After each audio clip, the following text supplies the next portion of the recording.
નમસ્કાર. આપણો દેશ અલગ અલગ સભ્યતા, સંસ્કૃતિ અને માન્યતાઓનો દેશ રહ્યો છે. આ દેશની વિવિધતા અને એનાથી ઊભું થતું એક સરસ મજાનું પુષ્પગુચ્છ એ જ તો આપણા પ્રદેશની સુંદરતા છે.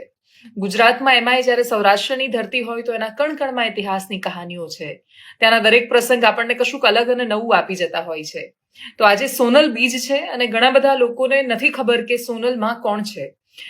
અને એવા લોકો બહુ જ ઓછા છે, પણ છતાંય મને થયું કે એ લોકો સુધી એ વાત પહોંચાડવી છે કે એક સ્ત્રી સંત ભગવતી શક્તિના સ્વરૂપમાં આવે તો એ સમાજને કેટલી હદે બદલી શકે છે.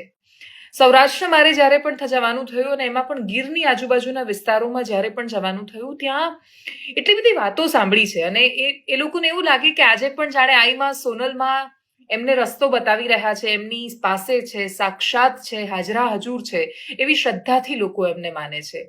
પણ એ શ્રદ્ધા ક્યાંથી પ્રગટી? માત્ર ચમત્કારોથી? તો એનો જવાબ બિલકુલ ના છે.